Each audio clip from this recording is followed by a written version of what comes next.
পিতা মাতার খেদমত করা ইবাদত করার আল্লাহ নির্দেশ দিয়েছে, গোছল বলেছে। কিন্তু অধিকাংশ মানুষ বাবা মা বৃদ্ধ হলে জুলুম মনে করে, বাবা মার প্রতি কোনো কেয়ার থাকে না, এরাই হলো জাহান্নামী। তাহলে মানুষ যে কারণে জাহান্নামে যাবে তার মধ্যে অন্যতম একটি কারণ হলো বাবা মার অবাধ্য হওয়া।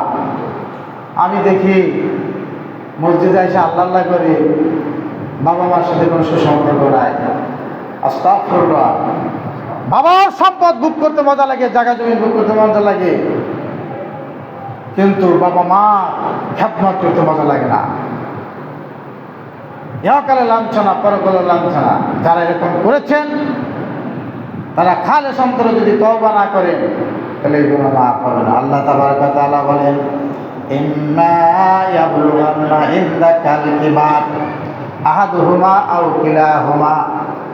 এই যে মসজিদের মুসল্লি যারা শোনেন, আল্লাহ বলেন ইম্মা ইয়াবলুগান্না ইনদাকাল কিবারা আহাদুহুমা আও কিলাহুমা। বাবা মা দুইজন যদি তাদের বার্ধক্য অবস্থায় তোমার কাছে আসে, অথবা দুইজনের একজন আসে, ফালা তাকুল লাহুমা উফ, তুমি তাদের কারণে কোনো ব্যবহারে অতিষ্ঠ হয়ে উফ শব্দটা বলো না। ফালা তাকুল লাহুমা উফ, বুঝছেন? বুঝেন না?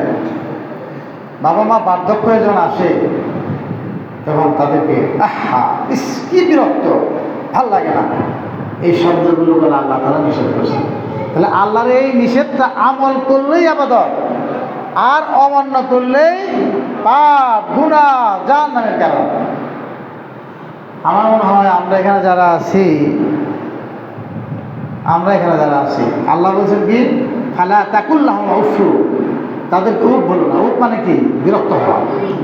এই চুপ থাকো বলেন না, এই এত পেট পেট করে করো, চুপ থাকা বলো না, এই কি লাগবে তোমার বলো না, এত কথা কেন? এগুলো বলা কি বলেন? হারাম। এগুলো বলা কি? এগুলো বললে কি হয়? আল্লাহর আদেশ অমান্য করা হয়। নামাজ না পড়লে যে গুনাহ, এরকম গুনাহটা এখানে আল্লাহর আদেশ অমান্য করলে বাবা। আমি যেটা ধারণা করি, আমরা সকলেই মনে হয় কোরআনের এই আয়াতটা মানি না। নামাজ পড়তে পড়তে কপালে গা ঘুরে হয়ে গেছে, গা কবরে যাইব। তারপরে এই যে আয়াতটা, এটা পড়ার জন্য আছে, খালি মানার জন্য আসে না। এটা বিধান, এটা ল, এটা আল্লাহর পক্ষ থেকে আইন। যারা এই আইন অমান্য করে তারা জাহান্নামে যাবে। আপনাদের বিশ্বাস হয়?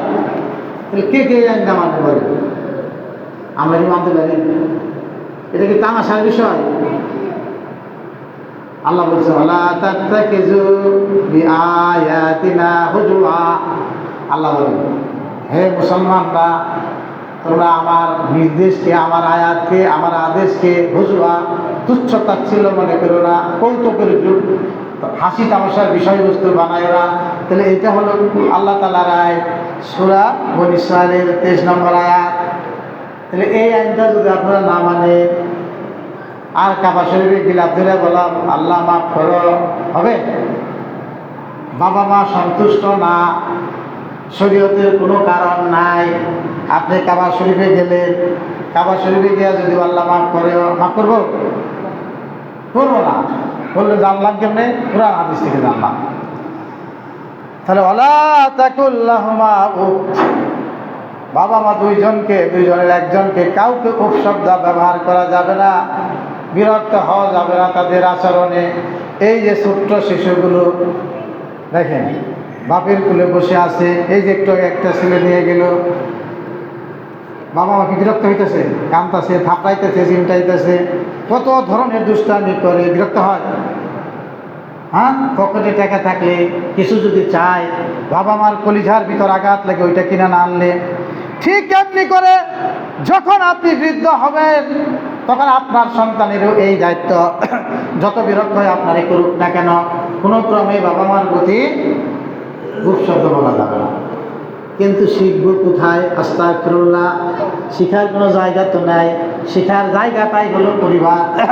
আপনি কোন বক্তা বাবার মার সাথে খারাপ ব্যবহার করেন, এই ছেলে দেখে যে আপনি ওর দাদার সাথে খারাপ ব্যবহার করেন, ওইটাই শিখে